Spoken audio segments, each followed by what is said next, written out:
Hello and welcome, my friends. This is Jennifer from Mystic Star. I want to thank you guys so very much for joining me today and watching this video. And of course, we have another unboxing video. It really does feel like Christmas around here. I keep getting these amazing surprises in the mail. You guys again are a step ahead of me because of the thumbnail. I have no idea what deck this is, and I'm so excited to find out.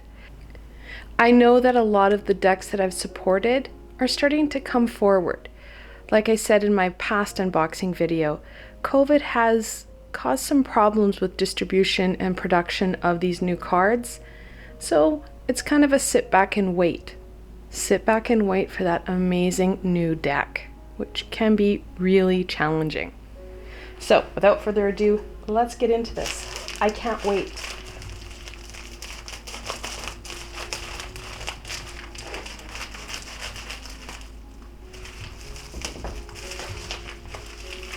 Stack. It's really well put in the box. So, ooh. What do we have here? Guardian of the Night. Oh yeah. Remember how you forget that you order something and you're so excited when it comes in? I ordered this a while ago and I forgot that I had done so. And oh, there's something else in the box. Ooh. The little book. Let's get all the bubble wrap off the table. So the Guardian of the Night is an oracle deck. I'm trying to increase the amount of oracle decks Whoa! So the Guardian of the Night, of course, it's a tarot deck. I don't know, I've got lots of tarot decks. I love them. So the box itself has the beautiful bat. Then just it's a nice box to keep your cards in. I don't like the old school ones where you have the flip top because it degrades so fast. These boxes hold up a lot better. So, the bee that wanted out so quickly, the world. Such a pretty card. Let's see, these are getting hard to hold. Now, the first thing off the top of my head, these are wider. So if you have small hands, you can have a challenge shuffling them because of course you've got that width. The cards themselves, move the book over a little bit here. So the World, the Fool, such a pretty card. Then we have the Magician, the Bat, which of course would be the High Priestess with the triple aspect crown. The Empress, such a pretty card. The Emperor. Sorry, that one brings a smile to my face. Me and the Hierophant, we go way back and we're not besties. The Lovers, very different take on the Lovers. I really enjoy it. And I like the fact you can get different decks with different feels. Of course, we have a Badger for the Chariot. That's very cool. Strength. We have a little mouse with the snake. The Hermit with the little spider. The Wheel of Fortune. Justice with a bat. I like this interpretation of the Sword of Truth and then the scales. Again, having a different feel to these decks. The Possum with the Hanged Man. Death. Very interesting cards. Temperance. And again, we've got the 1 foot in the water and 1 foot on land. The Devil. The Tower. I like this saw at the bottom. It's cute. Gorgeous with the Stag. Such a pretty card. The Moon. I think I would have liked to seen another dog in there because you have in the original Moon, of course, the wolf and the dog. The Sun. and Judgment. And the bee that jumped out at the beginning. So that's the major arcana. I really enjoy that. This is a fun deck. Let's see here. All right, trying to break it up so I can handle them a bit better for you. Of course, we have the Ace of Wands. It has that moon feeling to it, which the Ace doesn't have that. I think it's the buildings. Still a lot of fun. The Two of Wands. The 3. The 4. The 5. And any Canadian would be very proud to see that the beaver is on the 5 of Wands because, well, that's the national mascot and 5 of Wands is a conflictual number. So again, we've got a little bit of a challenge there. And Canadians, well, we're usually considered the friendlier country. So a little bit of a cliche there for us. The 6. The 7. The 8. I like the interpretation of the 9. That's good. The 10. And the 10 does have the feeling, so if you're not aware, this is a salmon swimming upstream. That can feel like the 10 of Wands, that exasperated feeling. The Page. The Knight. The Queen. I like that. That's a beautiful rendering of the lioness. And of course, the King. Such fantastic imagery. It does have a softer feel to the imagery because it is a softer drawing. And it also depends on how you connect in with the different animals, right? With Judgment shedding the skin. It's a snake. Some people are triggered by snakes. I, however, find this amazing. The Ace of Cups. So we're in the cup suit. The 2. That is fantastic. The 3. 4. Wow. The 5. 6. 7.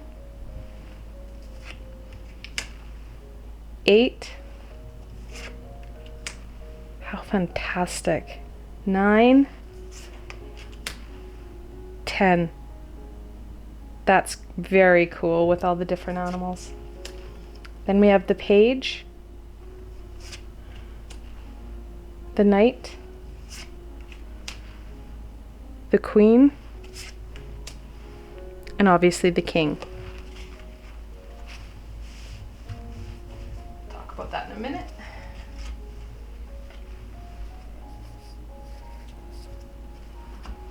We're going on to the feared and dreaded Sword. The Ace, the 2, the 3, that's cute, the 4, the 5, the 6, 7, that's very neat, the 8, 9, 10. Then we're on to the Page, the Knight, the Queen, and the King. Swords are always a challenge deck, or a challenge suit. Some of those were really a bit more disturbing. However, that's what the swords are supposed to do, is challenge us. Then we have the Ace of Pentacles. The 2, the 3, that's a very interesting interpretation of the 4 of Pentacles. the 5, the 6,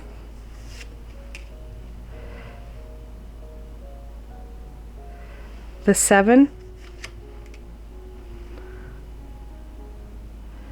the 8, 9,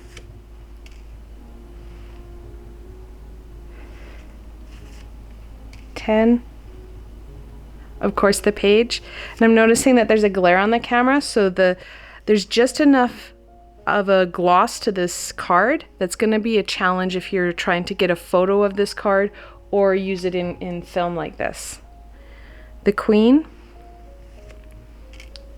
and the King. Overall though, like, it's a good weight card, and that's what the back looks like with the little suns. It just really depends on what you want your cards to do and who you're reading for.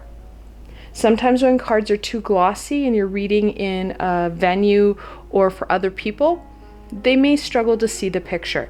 So sometimes having too glossy of a card can be a challenge.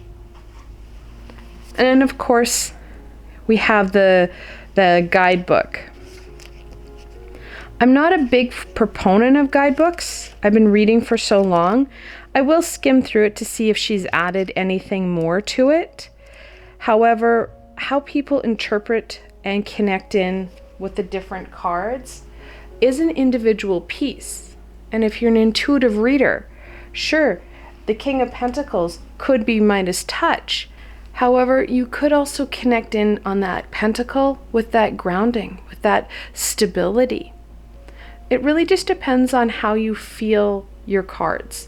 So I'm not a big person. Actually, one of the first things I tell my students when they have those little booklets in their decks that are just kind of slid in, to throw them away and stay off the internet. You don't want a cookie cutter response to what the card means. Very rarely do you take one card. You take a picture of cards, and then their interpretation changes. So she has put a lot of work into this book. So I will look through it and see what she has put in. However, I'm an intuitive reader, so I use these cards as a support or a tool to what information I'm getting. Very fun. She did thank her Indiegogo backers, which is a really nice thing to do, because there are people that are, and as you can tell, she has a lot of them. Oh wow, and interestingly enough, she put it in the first name alphabetical order. So, really cute. I'm really excited about this deck. Like I said, for me, the drawback is that shine. I can see that going to be a bit of a challenge when I'm doing these video readings, because depending on where the camera is situated and how the card is held up, you could get that glare again. The size, my hands aren't that big. It's a little bit big, like it takes up most of my hand. However, that said, I think the drawbacks are really outweighed by the beauty of this deck. It has a fantastic feel. It's very visually stunning. So for me, I will be using this deck. You'll see it in my readings very soon. And I'm probably going to gripe that it is a little bit big because I don't have the biggest hands. And I know that's a common issue with a lot of my students and clients, is that the cards seem to be getting bigger and harder to shuffle, especially if you have arthritis or hand issues. So it is something to keep in mind if you do struggle with the shuffle. Of course, there are different ways to shuffle the deck so that you can still use these beautiful cards. And a lot of times you can find mini decks. So in the future, MJ Jones, who created this deck, may look at trying to do a smaller version that is more, well, pocket size or the typical tarot deck size. I know you lose some of the imagery. However, you may lose some of the people accessing your cards because of the size. I know the Good Tarot has that same problem, and so do many oracle cards, especially when you're trying to shuffle, especially as you're trying to shuffle 78 or more oversized cards. It can be a bit of a challenge and a bear. And no pun intended there, but it can be a challenge. I'm really excited about this deck, and I can't wait to get going with it, so don't be surprised if you don't see it in the near future. I want to thank you guys so much for joining me and watching this short little video on this unboxing and my initial thoughts of the Guardians of the Night Tarot. Like I said before, I really enjoy supporting my community and supporting these new amazing artists and creators in creating some amazing new tools for me and for you. Until tomorrow, my friends.